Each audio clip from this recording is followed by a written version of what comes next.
Okay, great. Well, appreciate everybody carving out some time for Nate and I. We always start these things by giving a little introduction of ourselves, so you know who you're dealing with here.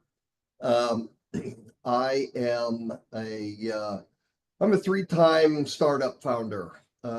You can't tell from this profile, but if I give you my side view, you'll see a flat spot where this metal plate is in my head from doing this too many times.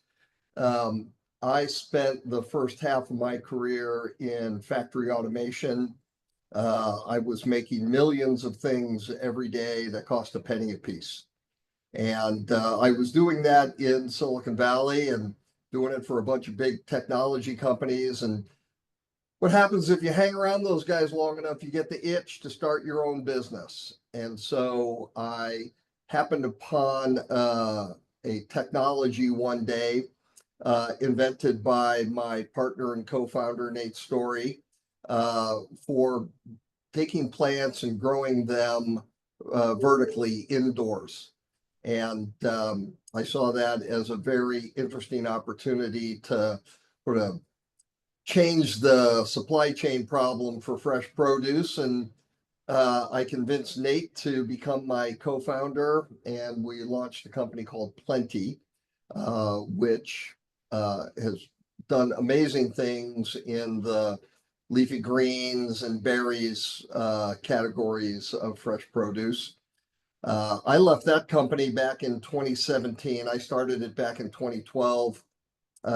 Nate and I worked together for a while. I left the business in 2017 and went off to solve another, what I considered big problem in society around housing. And so I built a company to 3D print entry level houses in suburban areas and had some success with that in the production housing space. Moved the company to Phoenix, Arizona back in 2022 because they were building a bunch of houses here. And so my wife and I moved out here to Scottsdale, and the company unfortunately didn't make it, but we loved Arizona so much we decided to stay.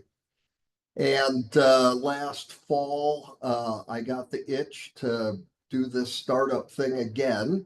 And I reached out to Nate and said, I think there's an opportunity to use artificial intelligence to solve some soil analytics problems. And we just started chatting about it. And fast forward to today, and Nate will tell you the story about the progress that we've made. And we think we've got a really interesting product and service, quite frankly, to bring to market. And we're here tonight to tell you about it and to hopefully find some like-minded people and enlist your help to get alongside us with some trials this summer. So with that, Nate, I'm going to let you take it away here, and you can chat about yourself a little bit and show these guys what we're doing. Sounds good. Thanks, Jack. So my name is Nate Story, and I've been in ag for most of my career. My wife's family was all from Western Nebraska. They were dryland wheat farmers, mostly in Western Nebraska, and then my father's side of the family were all ranchers in Montana. So from a very early age, kind of always exposed to the ag side. So I've always had a soft spot for ag, and decided to go to school. I did my bachelor's in agroecology, and then did a master's and a PhD in agronomy, and started my first company in the indoor space. After a few years there, left to go start Plenty with Jack. And, Plenty for me was a really interesting place because, unlike the field where there's a lot of elements that are out of your control, when you're indoors, you've got kind of the perfect little controlled environment for manipulating all of the different variables that contribute to yield. And so it was a great learning experience where we got to basically manipulate yield and pull it apart every which way and try to understand what drives yield. And so that's always kind of been my focus and my interest. So I left Plenty, last June, and this fall I was up in Alaska with my family. I was catching a lot of salmon and enjoying myself, and Jack kept calling me and bugging me to do something new with him with AI and soil. And so, we started chatting about that. And as we kind of dug in, I think the problem statement for us very quickly became, there isn't a great way to do real-time nutrient analysis, which means there isn't a great way to do real-time implement control and response to soil nutrition, because it's very hard to know exactly what is under your feet. And so that kind of kick-started the process for us of saying, well, how can we measure that? And so we kind of looked through all of the different ways that you could measure things, and we settled on something called near IR. And this is basically just, we take light, full spectrum light. This is between about 400 nanometers across the whole visual spectrum, all the way out to 2,500 nanometers. And we flash the soil with it, and then the reflection that we get back tells us basically what's there. And there's always been a problem with this because water absorbs a lot of light and can be very confusing.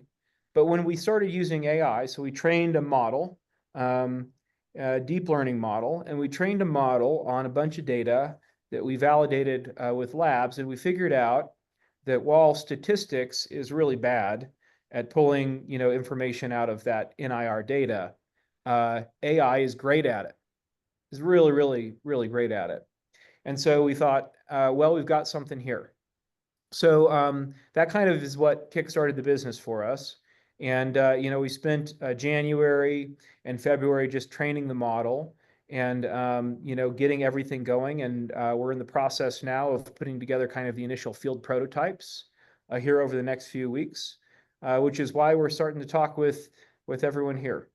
So let's maybe jump into the deck, Jack, if that sounds good to you. Yep.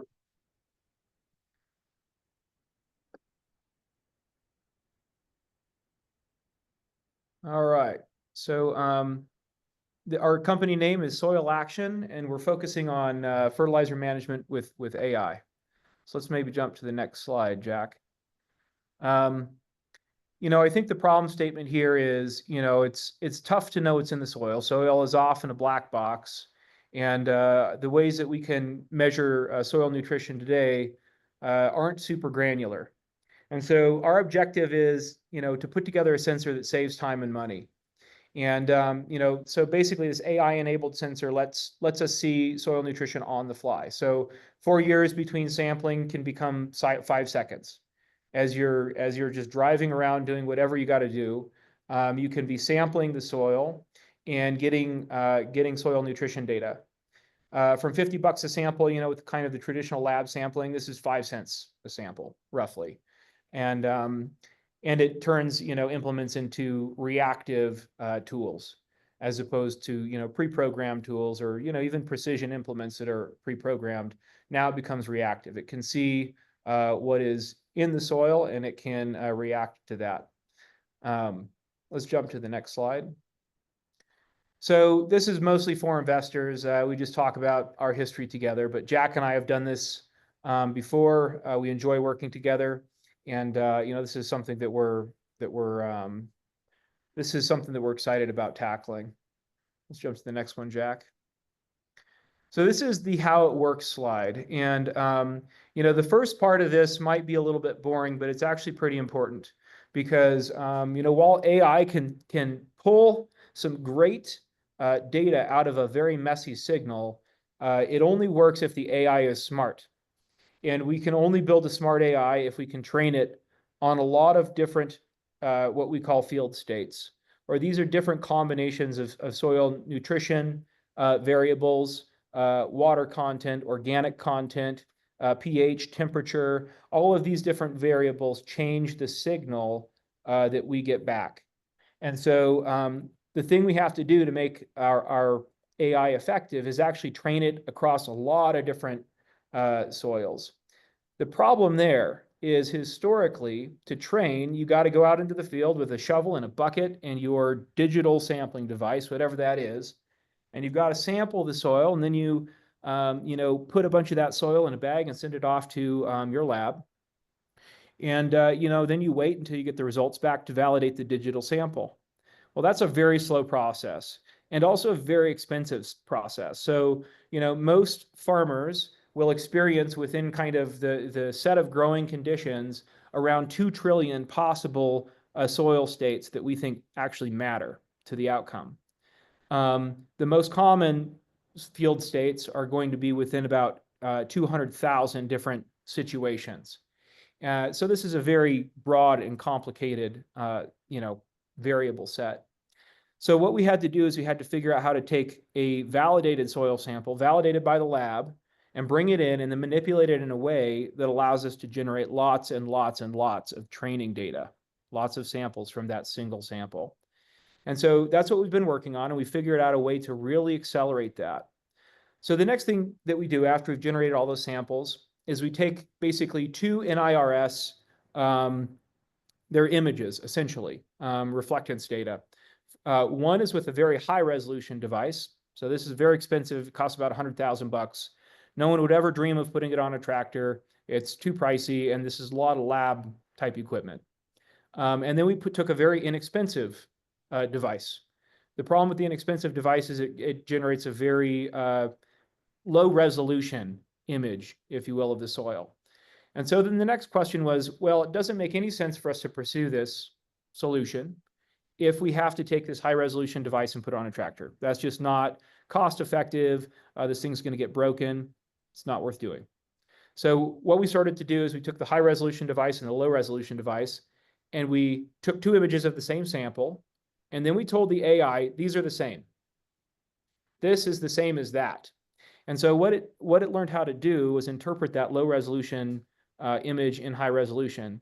And, one way I describe it is, in the movies where they have, a facial image of someone and they say resolve, or, give me a high definition, and they kind of resolve the image and give you a really high definition from a low def image. That is basically what we're doing.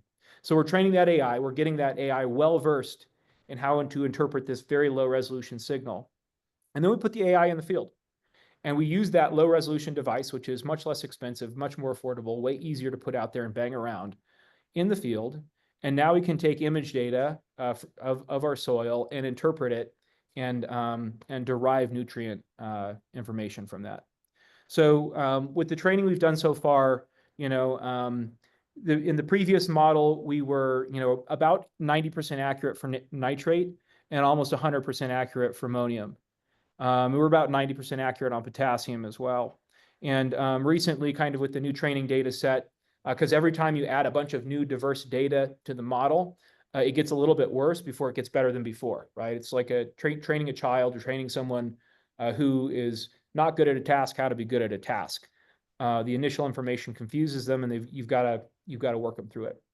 So that's the process we've been going through, and we've gotten to pretty good resolution there. So in the field, the way it works now is we image the soil. That data goes to the onboard computer. We have an AI on that onboard computer that interprets the signal and generates an implement command based on what your target rates are for that piece of ground.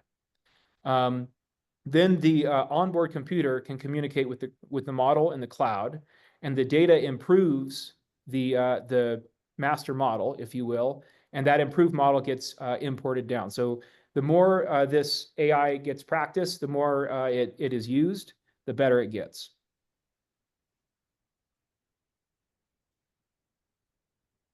All right, so why now? A lot of folks have, I think, tried this over the years, but I don't think anyone's tried this particular combination of near IR with AI.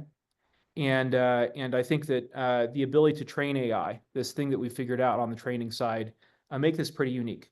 So, we've got an AI now that cleans and interprets data with very high fidelity. And we figured out how to train about 1,000 times faster than any other alternative. We think that there's a lot of market demand for this. So, our belief is that people would like this data if it was available to them. And then, we love the ag space. We've been in the ag space in one way or another for a really long time, and you know, we think that the customers for this will really value it. And then, you know, just kind of like the competitive landscape slide, I pulled this from kind of the investor deck because I think it communicates what we're trying to do, which is really an end-to-end solution. You know, and there's a lot of different mapping programs out there that have, you know, that are in use, that are very useful in their own way. And there are a lot of measuring companies out there that are also useful in their own way. But there are very few folks that can go truly end to end, measurement to mapping, essentially in real time, and generate and implement command from something that they've just measured. And so we think that that is our unique approach, or that is the thing that makes us somewhat unique from some of the other options out there. And that's it. So happy to take any questions. All right, guys, if you want to unmute yourselves and ask questions, I'll start off. Jacob has a question here in the chat. Multitasking a bit with the kiddos, so going to type his question. NIR can be very sensitive to temperature variances, which is a key reason why it has struggled to gain usage in uncontrolled agriculture environments. How is Soil Action handling the temperature sensitivity of NIR? No, that's absolutely right. So NIR changes, the curve shifts a lot with temperature, in addition to a lot of other things. It's very finicky. So what we've had to do is basically train the AI across temperature ranges. So for any given like nutrient combination, we train the model to recognize or to interpret that at different temperatures. So we do have the ability to sense temperature, but I think ultimately we probably won't even need temperature sensors on there. The model can just interpret temperature from the shift or from what is expected versus what is seen across the entire curve. But you're very right, and that has historically been problematic.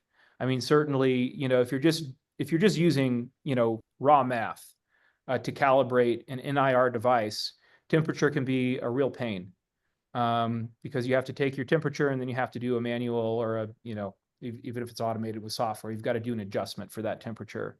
And we're able to do that automatically. Okay, does anybody else have questions off the top of their head? Feel free to unmute yourself or type them in the chat. I'm trying to watch. Joe, could you speak to the actual sensor as far as design? You're envisioning this to be mounted like behind a shank or a coulter in a shadow of one, or what do you envision there, or what's your design path there as far as for where it actually runs in the soil? And then I guess related to that, maybe have a conversation as far as depth and layers for sensing through the profile.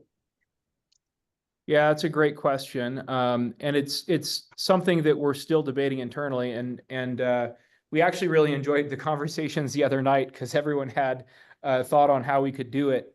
But yeah, basically it has to kind of be sheltered. So, you know, behind the shank or in a way that, you know, the device itself is can't just be, you know, ground through the soil. So we basically have to enclose it.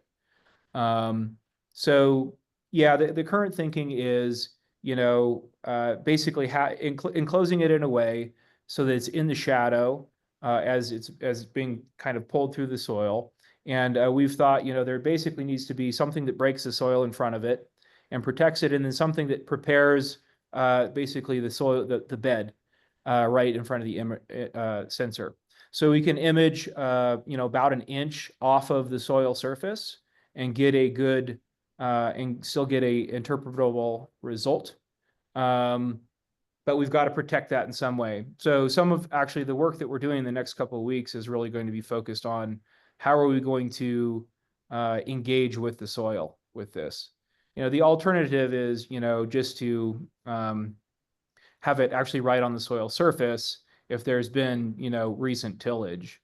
But I think we've got to figure out how to set the depth and how to actually, you know, drag it through the soil profile in a way that allows us to collect data from different depths.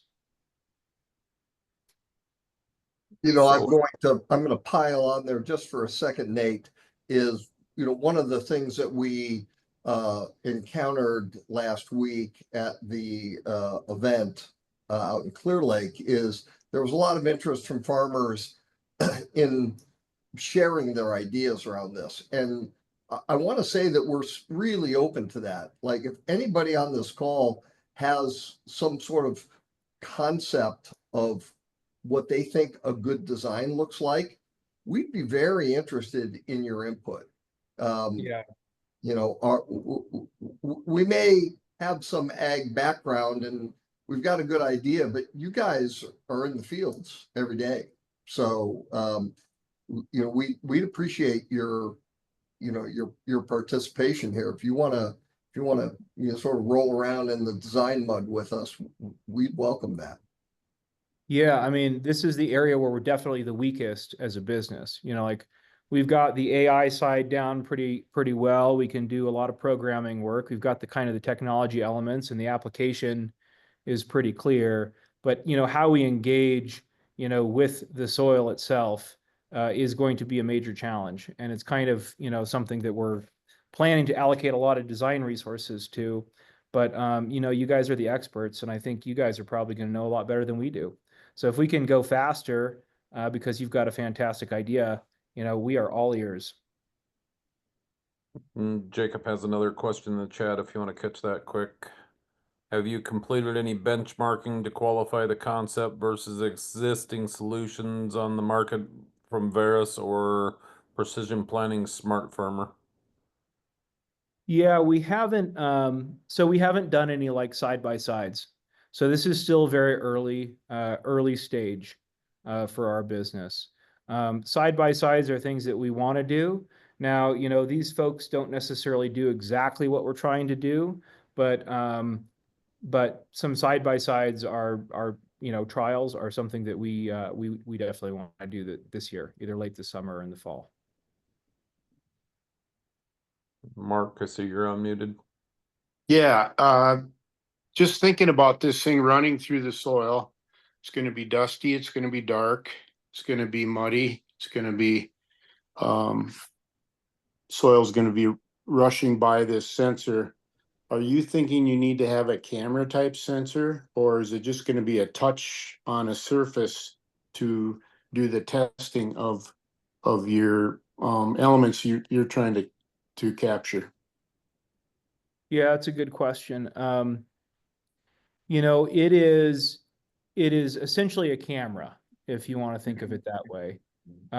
So we don't have to contact the soil. The objective is actually not to touch the soil if possible. So it minimizes the amount of cleaning and the amount of issues that we have there. And it's, you know, currently there is a lens on it. And, you know, it's got a sapphire lens, which is, you know, pretty durable, but not that durable. So, so we'll be able to actually hold this up off of the soil surface by about an inch or so. That's kind of seems to be about as far as we can pull it back before the signal gets too messy. So I assume a clean soil surface is critical, though. And the more residue, the more skewed it would be. I think that we can actually compensate for that. So, but it is a reason why I think like just surface measurements are not super useful. But yeah, I mean, it will constantly be imaging, right? So it will know like if it runs over a big chunk of residue, and it's like that's 100% organic matter, basically kick those results out, right? Yep. Adam has a question then. Are you able to use the data collected to create surface maps and or what kind of data is this producing?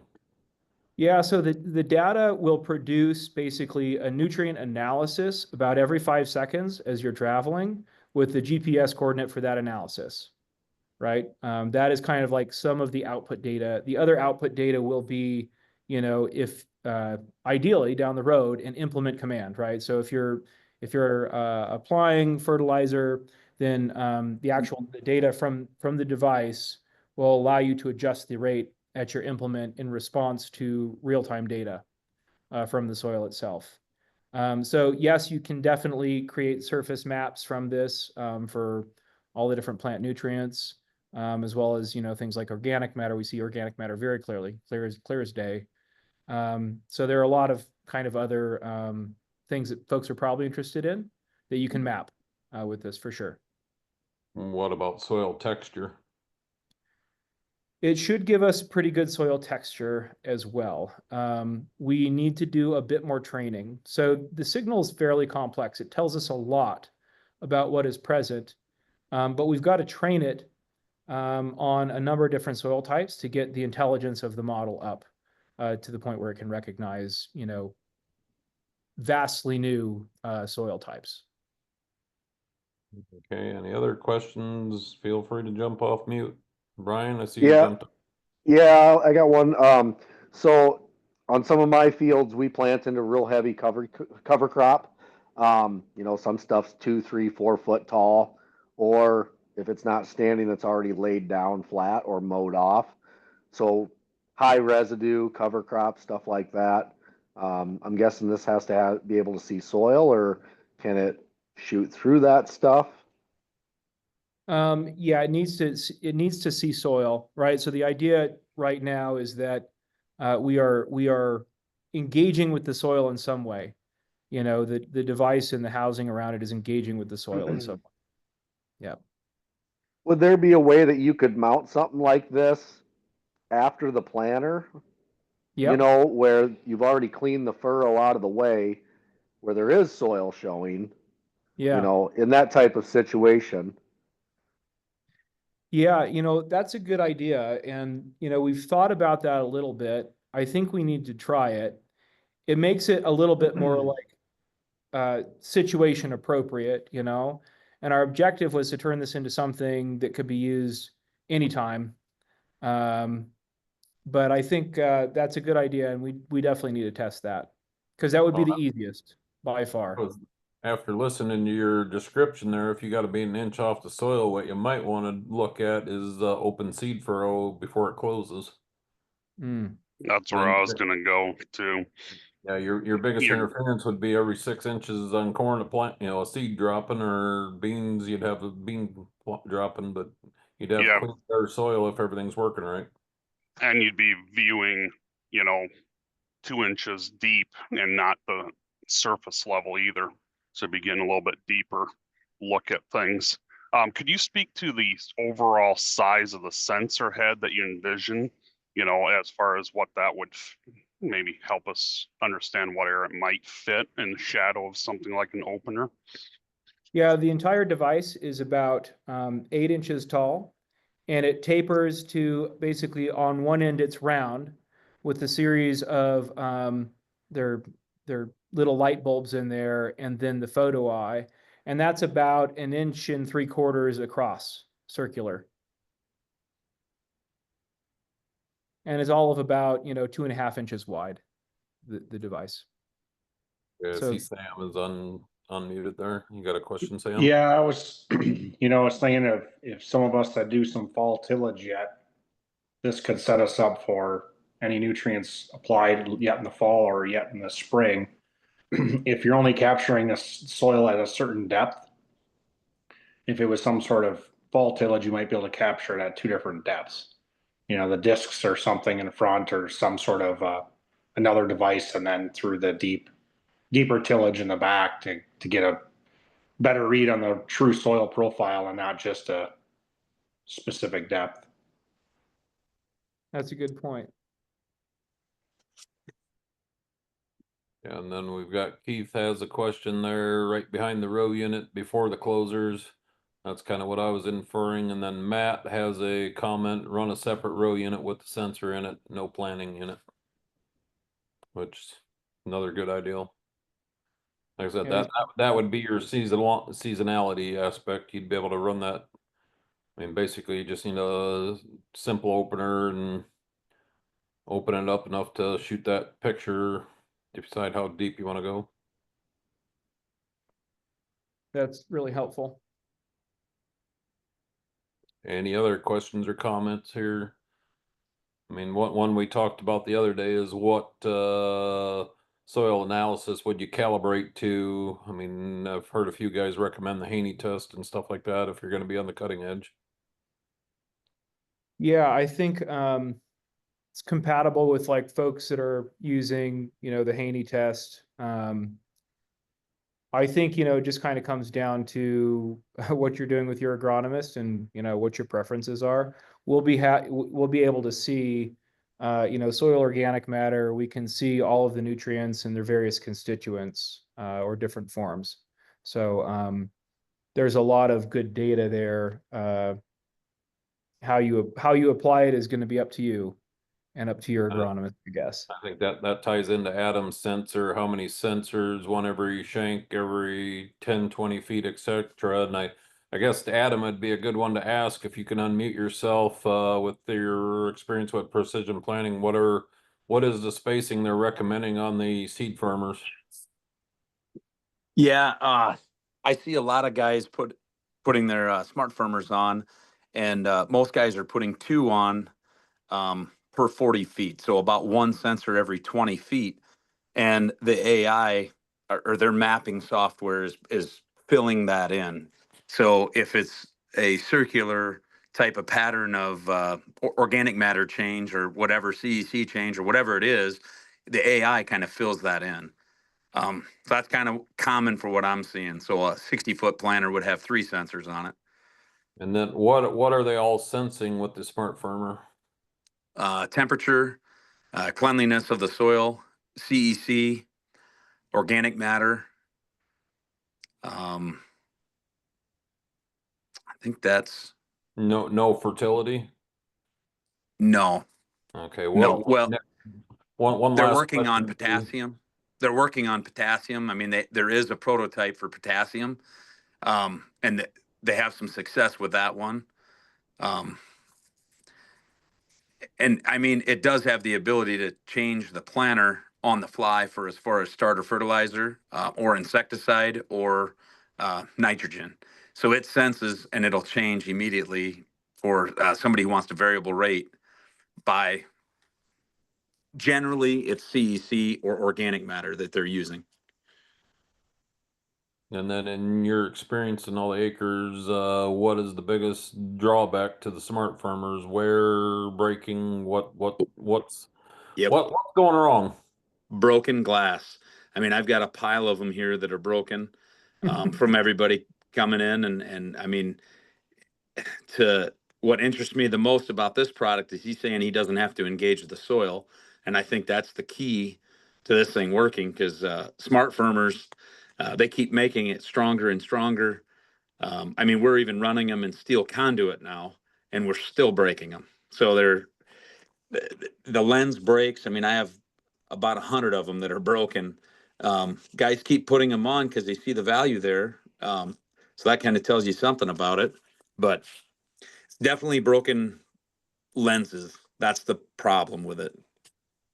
Another quick off the top of question would be, what's the cost for a smart farmer? They are about, the heavy duty ones a little more, but $570 to $680 per sensor. We stopped running them because the mud sticks to them. So I got a stack of them in the shed. That nothing wrong with them. We don't have a rock. Are they low stick smart And firmers? it's been a few years ago now, to be honest. Okay, so I bet not. So they had the first 2 years out, they didn't have the low stick version. Now they have a low stick version that's out. Costs a little bit, $50 more, but generally that solves that problem anyways. But they've got a lot of problems. I mean, they break, and they're engaged in the soil though. They hit rocks and things like that. So it's good to know. yep. Any other off the top of your head questions, guys, or any questions you've thought of, Jack or Nate, hearing some of that? I was wondering, we kind of talked on the overall sensor size. What do you anticipate then the support requirements equipment wise as far as data processing, like just a small, iPad sized device, or what is that going to need to go back into? Yeah, I think, we're going to have to, with the device, supply a computer, basically, for the cab. And there's enough computation required that you probably can't do this on an iPad. Although I will say, things are getting a lot smaller, pretty darn quick in the AI space. And certainly as the model improves, it can get smaller and smaller. I do think for folks that are connected and have an internet connection all the time, there's a possibility of doing this in the cloud. But we didn't want to assume that that was true for everyone, and it would be, that easy. Others could chime in, but I think a lot of us are basically fully connected wirelessly through cell modems or other things, and a lot of our planter tractors or some of the higher end ones. So it may be somewhat common. That would be awesome, because it'd be maybe a little bit slower because, you've got, a connection now, but you could basically put all of your compute in the cloud and then, do the work in the cloud really still pretty quickly. I know what the robots, not the Starlink is becoming a big thing. Starlink is great. $50 a month, you can have Starlink mobile. And if that's got sufficient data flow in that's what I'm mad adding on my tractor. So the connection that we're using right now is a Starlink connection to do all of the, upload, download, compute. Yeah. Brent, I see you came off mute. Keith, you're off mute. Go ahead. I assume that you ground truth this. How accurate are you with the actual soil samples, and are you still continuing to do that ground truthing as you go along, or are you pretty confident on where your accuracy is? Yeah, so we've learned that the model, every kind of new soil type or new set of soil conditions is taking us about a week to 2 weeks at relatively slow speeds, because we're still doing things quite manually right now in our training process, to get that model up to speed on all the different soil states that you can build off of that initial soil sample. So yes, we still ground truth. Every week we're shipping a bunch of samples off to labs, and we're going to continue to do that through the training process. That's kind of the best way for us to ensure that we're accurate. But the model's predictions are matching the lab samples with basically 90% accuracy or more, and 100% accuracy on the stuff that matters the most, especially when we focus on training on those things. So as an example, in the first 2 weeks, we were working with a really sandy soil because it's much easier to manage the nutrition for us in the initial start with a really sandy soil. And so with that soil, we basically trained up the AI. We got it about 100% efficient on or accurate on ammonium and 90% accurate on nitrate ranges. And those are, 5 ppm ranges, essentially. So pretty gosh darn tight in terms of range accuracy there. And, we dumped a whole bunch of new data into the model 2 weeks ago, and the model got dumb again. And over the last week or so, it's really improved and learned a lot. And, we took nitrate from 90% accurate to 100% accurate with all this new training data. Phosphorus and phosphate went to almost 100%. Potassium's at 90% or so. And ammonium, actually, which is the easiest to see for NIR, actually went down. So, every single, and that will come back up because, the pre-established limit is like where you can get to every single time. You just have to train it in a new context to see ammonium that way. Keith, you got a question? You're unmuted. Yeah, well, back on the connectivity. In my fields, we lose connectivity occasionally. Some of it's self-induced, but we'll be 15 minutes without a link, which is about what my computer or monitor will allow. So we're not always 100% connected. That's Well, good feedback. That's why I say, you know, bypassing cell phone connections and all that would be a critical thing. A lot of the places, you know, east of me, it gets really bad. I always laugh we're in a third world country here, so I mean that's why I'm looking at getting getting the mobile Starlink and whatever rig I'm in, and I'll be on there. And any other questions? I know the other day we talked to API and stuff like that. How critical is that to guys? I mean, you talked about the onboard computer, but would you be able to connect right into like the Deere, the Ag Leader, or something like that? Yes. So yes, the objective is to take advantage of all kind of the OEM APIs for all the machine controls. Yeah. Any other? There you Is go. it also true that you're gonna work with Precision's vApply HD? I mean, how are you going to regulate how the fertilizer is going on? Do you have agreements with those companies to do that, or are you going to sell that hardware to put on your planter also?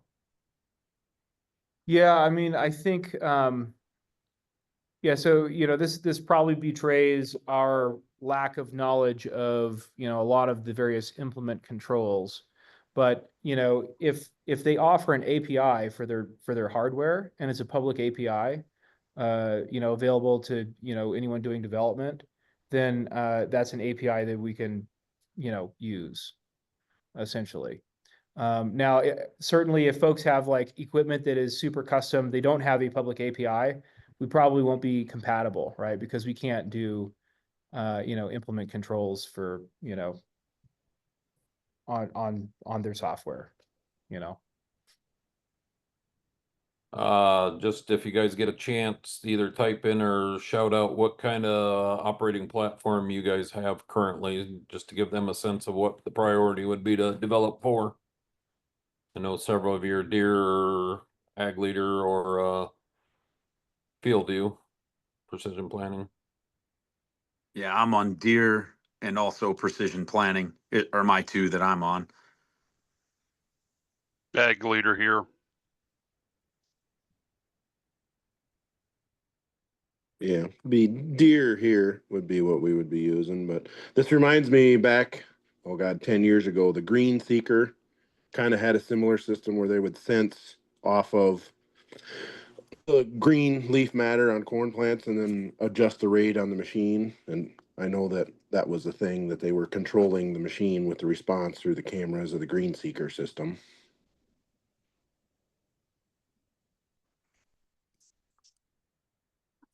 Okay, Nate, if you see several guys are typing into the chat there what they're running.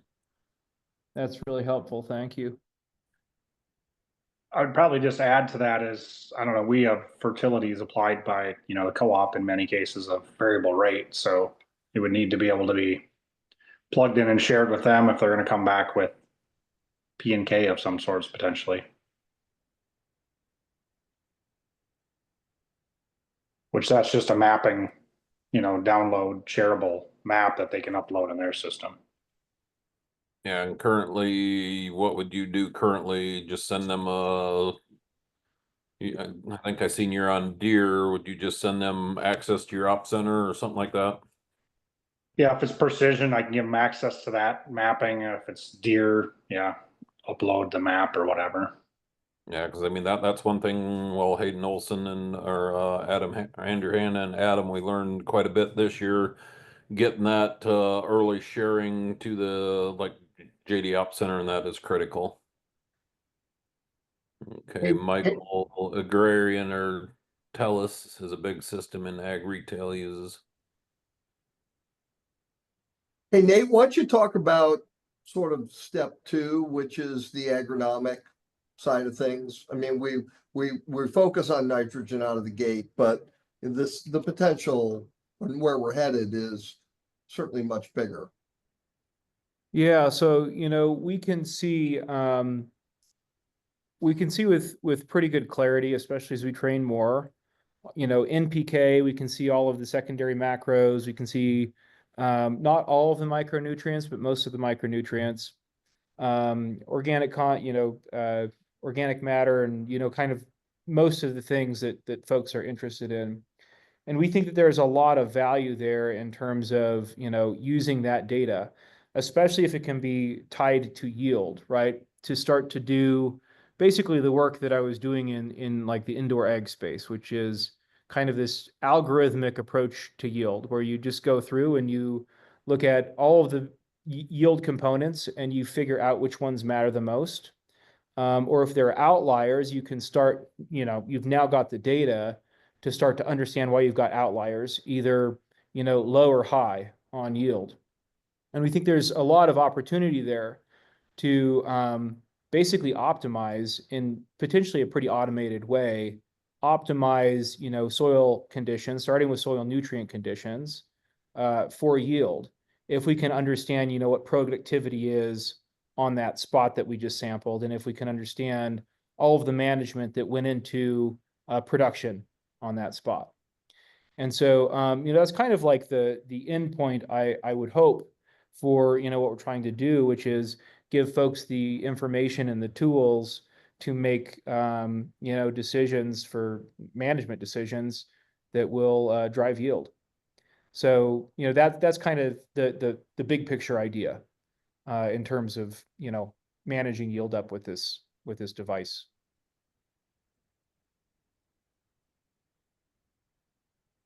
Any other quick questions? I do have a timeline question. How soon would you have your first sensor? And then how soon do you think the next evolution would be where a guy could get several sensors out there? Yeah, listen, I mean, we're using the secret sauce of the business is not actually in the sensor. So we're using an off-the-shelf sensor. This thing is already mass produced. And so, it's still pretty pricey today. We're talking, around $6,000 for a sensor. We think we can get that cost down pretty significantly because as you might imagine, this is not a sensor that is typically purchased in bulk. But, we have a sensor today. We have a system that works. So basically the ability to communicate Bluetooth from the sensor to a computer, interpret the signal, and give you an absolute value on nutrition. So we can do that right now. I think, timeline here is we've got to figure out how we are going to interact with the soil itself. That is like the next big thing in front of the business. So for the next several weeks to, a month or two, I anticipate we're going to be very busy figuring out that part of the problem. And as soon as we're done with that, like we're going to want to start practicing, start putting these on things. Yeah, I mean, ultimately, Lauren, that's why we wanted to talk to your group here tonight is we're pushing to have, prototypes out in the field this summer. So if there are folks on this call who'd be willing to work with us for, a couple of days over the summer, our plan is to send half a dozen engineers with sensors and housing rigs to your farms and strap them on to one of your tractors and let you go about your business. We certainly expect there to be some damage. We expect things to break. I mean, that's part of the iteration process. So we'll be sending each guy out with multiples of this thing, but your only concern should be, what do I have to do today with my tractor? And just go do it. And then the rest is up to us. So if you're willing to sort of throw in with us for a few days this summer, we'd appreciate your help. Okay, and I'll invite all the guys on the call there. Just shoot me a message of that, and I'll keep track and keep Jack and Nate engaged, and let them know what your involvement wants, what you want to be, and how we can proceed. So, like I said, Yeah. the challenge might be finding open ground in the summer, but we've got options. We'll figure things out. We're pretty creative, so. And again, I'd like to reiterate, you guys have put out some good ideas here on this call.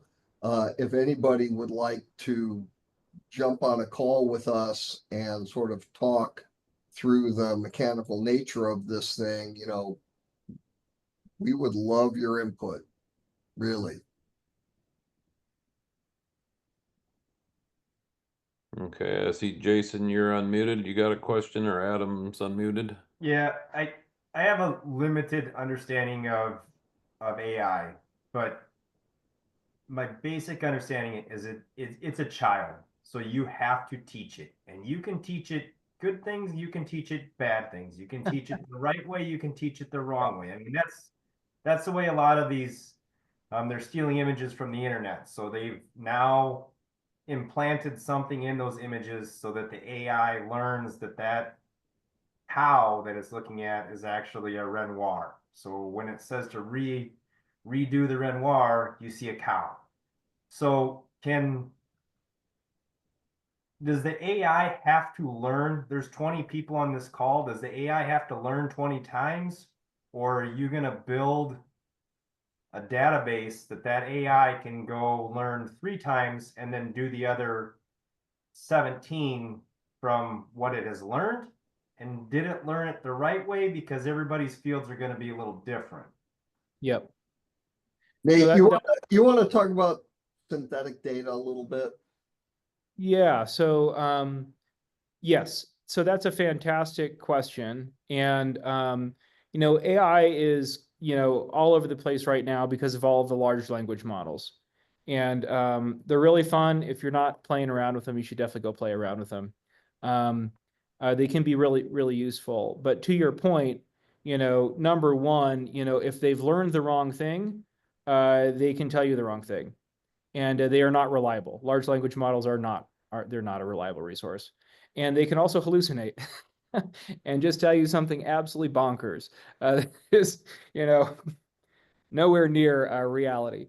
So this is somewhat unique to large language models. And while we can interface with large language models, what we're building is actually a deep learning model. So if you've followed, like, you know, Google's DeepMind or some of these, you know, these are initiatives that have been in place for a while before the advent of large language models. There were deep learning models. And so we're using mostly deep learning techniques, and they're much more reliable in terms of output versus input. They can't make things up. Now, there's still a black box, and we don't always understand how they get to the outcome, but we can grade the outcome. And that's what we're doing in the training process. So we're really doing 2 things when we train our model. We are feeding it a lot of different field states, right? So it sees a lot of different things. And then the model basically builds the equivalent of like the FBI fingerprint database, you know, where it analyzes the curve from the soil, and then it references that database and it extrapolates the best answer based on what it can see. And so our job is to fill out that database as appropriately as we can, so we don't have any gaps, so that if there is a minor difference in what it sees versus what's in the database, it can extrapolate to the right value. It's not doing anything crazy. And today we've shown that that's actually a really, really good way for it to be accurate and reliable. And so to answer your first question, no, no one's, like, if we put the initial compute on the tractor itself, it does not need to learn your unique situation. Now it can over time, and it can get better and much more nuanced and much more accurate the more it works the same ground, for example. But on day one, no, it doesn't show up like an ignorant child. We're dealing with the ignorant child in training right now, so that so that it's not ignorant when it gets to the field. So by the time it gets to the field, it knows enough that it can be useful on day one. And then what it does is, as soon as it does have a cloud link, it can improve the master model, and the master model can send an update to the AI, right, to improve it with better parameters, or a better, you know, algorithm for this or for that. So it does get, I guess, somewhat, you know, location. It does get better location by location and for very specific locations, but we expect, you know, like 90 to 100% accuracy on day one. So it has its set parameters. It's been taught the generalities, but it will learn and adapt as it is used. That's right. I mean, that's kind of the cool thing, right? Is it becomes like your personal expert on this thing, right? For you to use however you choose to use it. I'm still, What regional differences have you seen? I mean, most of the guys on tonight are in Iowa. We do have, I see we got a Kansas guy, and then we had Tennessee guy. How much regional difference will you see? We lost our Wisconsin guy too, I think. But like I said, distinct regions is where I see a lot of variation. How will that affect your model? I mean, it definitely affects it, right? And so, and historically, that would have been a major hurdle to training up an AI on all the different soil types, on all the different unique conditions, different, you know, soil types by, like I said, when we first did the math, it was 2 trillion different unique combinations of parameters. And so, you know, that is actually an untrainable or unsolvable problem. 2 trillion is just too many zeros. So we developed a way, we're generating what's called synthetic data. Now, this is super boring, so stop me if if you start to fall asleep. I'll watch the screens, and if people start falling asleep, I'll shut up. But you know, if you're training an AI on digital data, you can kind of make things up to train it. And the way I explain it is like, if you've got 2 points on a map, you just draw a straight line between those 2 points, and you train it on the line, right? So if you've got 2 XY coordinates, you just draw a straight line, and you just make up XY coordinates along the line, and that fills in the gap for the AI. So it can train on the space between point A and point B. You can't do that with soils, because soils have way too many unique characteristics. So what we did was we figured out a way to kind of build a kind of synthetic data with real soil samples. So we bring those soil samples into the lab. We get the ground truth, right? We ship a sample to the lab to ground truth the starting sample. And then we begin to manipulate that soil across all of the different expected soil states based on that sample. So from that single sample, we can generate thousands to tens of thousands of unique samples to train on. And that's kind of a unique thing that I don't think anyone else has really figured out how to do. And that's allowed us to train that AI up much faster. And so what we expect to see is some small regional differences. We have to train against those regional differences. And everything else kind of the model can pick apart and figure out. Okay, Brent was unmuted there, but you did trigger a question then. Are you agnostic towards labs, or do you want to work with a specific lab? Yeah, you know, we're pretty lab. Yeah, well, I say that. In my previous life, we definitely had favorites, and we had some labs that were a lot of trouble for us. We use Waypoint right now. Waypoint is kind of those are the folks that we're using currently, mostly just because we help them build an API for us to auto ingest data from their lab in my previous life in the indoor ag space. And so they've got a ready-made API that we can use. But I think we don't necessarily have favorites, and we're kind of looking at options to accelerate our ground truth testing process and figure out how to do that faster and hopefully more affordable, because even with the limited samples we're doing, you can rack up quite a bill pretty quick. Yep. Yeah, because I've played a little with what's the hand probe one, where you bore a hole and then stick the probe in, gives you a live reading, and that you gotta keep calibrating that one to make sure it's accurate. I mean, how hard is calibration on yours, I guess? We Or think when it's going to be calibrated, you're good. we think it's going to be pretty manageable. You know, the goal is to actually auto calibrate using the AI, right? So like calibration is just to correct for drift, and drift only happens a couple of different ways on a device like this. So we can predict actually how the device drifts and then adjust to compensate for that automatically. Cool. Well, we're right at an hour. Does anybody have any questions yet, or? Let's see. How deep from the surface Done. scan did you say it detected? It doesn't do a ton of penetration. We probably get about 1/8 of an inch. We're really kind of measuring the nutritional content of the top 1/8 inch of the soil that it's scanning. So that's why, you know, just running it across the top of, you know, an untilled soil surface is going to give us limited useful information. Any other final questions here? Actually, Nate, on that topic there, that's one of the things we'd be interested in hearing from the group on is, you know, different crops are planted at different depths. So, you know, if we need to turn the soil over to access that depth, how do you guys think about sort of the mechanical version of doing that? I guess I'd like to comment on our field. We're all no-till. So Mhm. any fertilizer we put out is put on the surface and not incorporated.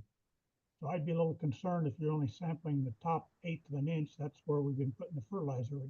You'd not get a good representation of the top 6 inches or whatever. So in that case, I think you need to be like in the furrow, maybe measuring like 1 to 2 inches worth instead of the very top 1/8 of an inch on our Yeah. condition. We agree. What I meant by that is it's not our intent to measure the top 1/8 inch of the soil, you know, in the field. It's the device itself measures the top 1/8 inch of whatever soil we pointed at. So if we put it in the furrow, or if we put it, It'd be like on the sidewall, it'd be 1/8 of an inch into the sidewall then. yeah, exactly. Okay. Yeah, All right. yeah. I guess that triggers a thought. Would that be directional, looking straight down, or can you look at the sidewall at an angle? It's direction agnostic. It can be pointed up, down, sideways, forward, or I mean, backward. you know, if you're shooting down and you got the V slice, would you be able to see both sides of the slice or just the bottom of the furrow? Probably just the bottom. It's a pretty tight because we gotta hit that soil and they get good reflectance back up. It's pretty tight beam. Is speed an issue? How much Not- ground you're covering? I don't think it will be.